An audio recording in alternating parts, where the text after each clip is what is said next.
అందరికీ నమస్కారం. ఈరోజు మనం ఒక చాలా పవర్ఫుల్ ఫ్రేమ్వర్క్ గురించి మాట్లాడుకుందాం. ఏదైనా ఒక ప్రాజెక్ట్ నిజంగా సక్సెస్ అయ్యిందా లేదా అని తెలుసుకోవటానికే కాదు, ఆ వచ్చిన డేటాని ఉపయోగించి మంచి నిర్ణయాలు ఎలా తీసుకోవాలో ఇది మనకు నేర్పిస్తుంది. సరే, ఒక్కసారి ఆలోచించండి. మీ ప్రాజెక్ట్ ఇప్పుడే పూర్తయింది. అది సక్సెస్ అయిందా అని ఎవరైనా అడిగితే సమాధానం చెప్పడం అంత తేలిక కాదు కదా. చాలాసార్లు మనకొక క్లారిటీ ఉండదు. ఆ కన్ఫ్యూషన్ని దూరం చేసి స్పష్టత ఇవ్వడానికే ఈ ఫ్రేమ్వర్క్. సాధారణంగా మన ఆలోచన రెండు రకాలుగా ఉంటుంది. ఒకటి, జస్ట్ ఒక గట్ ఫీలింగ్, ప్రాజెక్ట్ బాగానే వెళ్ళింది అనిపిస్తుంది అనుకుంటాం, కానీ అది చాలా అస్పష్టంగా ఉంటుంది. రెండోది, డేటాను చూసి స్పష్టమైన నిజమైన సమాధానాలు తెలుసుకోవడం. ఈ రెండిటి మధ్య తేడా చీకటి నుంచి వెలుగులోకి ప్రయాణించడం లాంటిది. అందుకే మనకి సాధించిన ఫలితాల ఫ్రేమ్వర్క్ కావాలి. దీన్ని సింపుల్గా మన ప్రాజెక్ట్ కోసం చేసే ఒక పూర్తి హెల్త్ చెకప్ అనుకోవచ్చు. మనం ఏమనుకున్నాం, అసలు ఏం జరిగింది అని పోల్చి చూపిస్తుంది.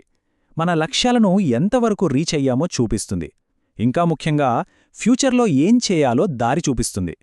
సరే, మరి ఈ ఫ్రేమ్వర్క్లో మొదటి భాగానికి వెళ్దాం.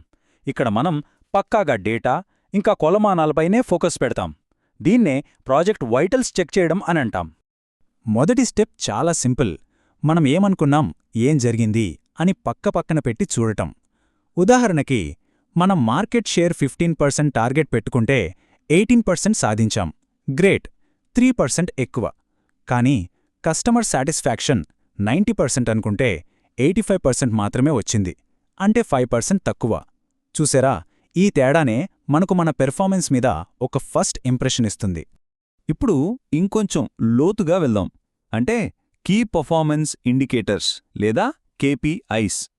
ఒక కేపీఐ కోసం మనం పెట్టుకున్న టార్గెట్కి యాక్చువల్గా సాధించిన దానికి మధ్య ఎంత తేడా ఉందో ఇక్కడ చూడొచ్చు. మనం టార్గెట్ని ఎంత శాతం చేరుకున్నాం అని చూస్తే మన బలాలెక్కడున్నాయో బలహీనతలెక్కడున్నాయో క్లియర్గా తెలిసిపోతుంది. కొన్నిసార్లు ఒక్క నెంబరు చాలు మొత్తం కథ చెప్పేస్తుంది. ఇక్కడ చూడండి, +25%. ఏంటది? కస్టమర్ రిటెన్షన్లో మార్పు. ఇలాంటి ఒకే ఒక పవర్ఫుల్ మెట్రిక్ ప్రాజెక్ట్ వల్ల వచ్చిన అసలైన ఇంపాక్ట్ని వెంటనే మనకు తెలియజేస్తుంది. ఇప్పటిదాకా మనం చూసింది నంబర్స్, అంటే ఏమిటి అనే ప్రశ్నకు సమాధానం. ఇప్పుడు మనం ఎందుకు అనే ప్రశ్నకు సమాధానం వెతుకుదాం. అది తెలియాలంటే డేటా వెనక ఉన్న కథలోకి వెళ్ళాలి, సంఖ్యలకు అవతల చూడాలి. ఎందుకంటే అన్నిటినీ నంబర్స్లో కొలవలేం కదా. ఉదాహరణకు, ఈ ప్రాజెక్ట్ వల్ల మన వర్క్ ప్రాసెస్ చాలా ఈజీ అయ్యి ఉండొచ్చు, టీంలో జోష్ పెరిగి ఉండొచ్చు, లేదా మార్కెట్లో మన బ్రాండ్ ఇమేజ్ ఇంకా స్ట్రాంగ్ అయి ఉండొచ్చు. ఇవన్నీ ప్రాజెక్ట్ యొక్క లోతైన ప్రభావాన్ని చూపిస్తాయి. మన పని బాగుందని మనం అనుకోవటం ఒకెత్తు, కానీ బయటివాళ్లు, ముఖ్యంగా మన కస్టమర్లు చెప్పినప్పుడు దాని విలువ వేరు. ఉదాహరణకు, ఒక కస్టమర్, "ఈ కొత్త ప్రాసెస్ ఒక గేమ్ చేంజర్, మాకు వారానికి చాలా టైం సేవ్ అవుతోంది" అని చెప్పారనుకోండి, అది మన ప్రాజెక్ట్ యొక్క నిజమైన విలువకు సర్టిఫికెట్ లాంటిది. ఓకే, మన దగ్గర ఇప్పుడు డేటా ఉంది, దాని వెనక ఉన్న కథ కూడా తెలిసింది. ఇప్పుడు చాలా చాలా ఇంపార్టెంట్ పార్ట్కొచ్చాం. ఈ నాలెడ్జ్ని ఉపయోగించి మంచి నిర్ణయాలు ఎలా తీసుకోవాలి, దీన్నే మనం స్ట్రాటజీగా ఎలా మార్చుకోవాలి చూద్దాం.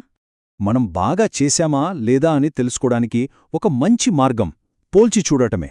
మన రిజల్ట్స్ని మన పోటీదారులతో గానీ లేదా ఇండస్ట్రీ యావరేజ్తో గానీ పోలిస్తే అప్పుడు మన అసలు స్థానమేంటో క్లియర్గా అర్థమవుతుంది. మన పనితీరుకు ఒక కాంటెక్స్ట్ వస్తుంది. మన ఫలితాలకి బెంచ్మార్క్కి తేడా ఉన్నప్పుడు మనం వేసుకోవాల్సిన మొదటి ప్రశ్న ఇదే: ఈ గ్యాప్ ఎందుకొచ్చింది? ఈ ఒక్క ప్రశ్న మనల్ని లోతుగా ఆలోచింపజేస్తుంది. మనం నేర్చుకోవాల్సిన పాఠాలకు పునాది వేస్తుంది. ఈ ప్రాజెక్ట్ నుండి మనం నేర్చుకోవడానికి 3 ముఖ్యమైన స్టెప్స్ ఉన్నాయి. 1, మనం సక్సెస్ అవ్వడానికి అసలు కారణాలేంటి. 2, మనం అస్సలు ఊహించని రిజల్ట్స్ ఏమైనా వచ్చాయా, అవి ఎందుకొచ్చాయి. 3, మనం ఎక్కడ వెనకబడ్డాం, దానికి కారణమేంటి. ఈ అనాలిసిస్ ఫ్యూచర్కి మనల్ని రెడీ చేస్తుంది. ఇప్పుడు ఒక ప్రాజెక్ట్ యొక్క ప్రభావాన్ని కేవలం ఇవాల్టి కోసమే కాదు, భవిష్యత్తు కోసం కూడా అంచనా వెయ్యాలి. అంటే బిజినెస్ గ్రోత్ మీద దాని షార్ట్ టర్మ్ ఇంపాక్ట్ ఏంటి, లాంగ్ టర్మ్ ఇంపాక్ట్ ఏంటి. ఇది స్ట్రాటజిక్గా ఆలోచించడానికి చాలా హెల్ప్ అవుతుంది. ఇన్ని రకాల అనాలిసిస్ చేశాక మనం చివరికి ఒకే ఒక్క పాయింట్కొస్తాం. అదేంటంటే, నెక్స్ట్ ఏంటి? ప్రాజెక్ట్ గురించి మనం ఫైనల్ కాల్ ఏం తీసుకోవాలి. ఈ మొత్తం విశ్లేషణను ఒక్క మాటలో చెప్పాలంటే మన ప్రాజెక్ట్కి ఒక ఓవరాల్ రేటింగ్ ఇవ్వాలి. ఫర్ ఎగ్జాంపుల్ 10కి 8. ఇది ప్రాజెక్ట్ సక్సెస్ని అందరికీ ఒక్కసారిగా సింపుల్గా అర్థమయ్యేలా చేస్తుంది. సో ఈ ఎనాలిసిస్ ఆధారంగా మన ముందు ఇప్పుడు 3 దారులుంటాయి. 1. ప్రాజెక్ట్ సూపర్ హిట్, సో ఇంకా పెద్దది చేద్దాం, దాన్ని స్కేల్ అంటాం. 2. కొన్ని మార్పులు చేస్తే ఇంకా బెటర్ అవుతుంది, దాన్ని మోడిఫై అంటాం. 3. ఇది అంతగా వర్కౌట్ అవ్వలేదు, ఆపేద్దాం, దాన్ని రిటైర్ అంటాం. ఈ ఫ్రేమ్వర్క్ మనల్ని సరైన నిర్ణయం వైపు నడిపిస్తుంది. చివరిగా మనం ఈ ప్రశ్నలు వేసుకోవాలి. మనం సాధించిన ఫలితాలు మనం మొదట అనుకున్న లక్ష్యాలకు సరిపోయాయా? ఈ మొత్తం అనుభవం మన ఫ్యూచర్ స్ట్రాటజీకి ఏ దారి చూపిస్తోంది? గుర్తుంచుకోండి, ఇది కేవలం ఒక ప్రాజెక్ట్ని విశ్లేషించడం కాదు, ఇది కంటిన్యూస్గా నేర్చుకోవడానికి, ఇంకా తెలివైన నిర్ణయాలు తీసుకోవడానికి ఒక గైడ్ లాంటిది.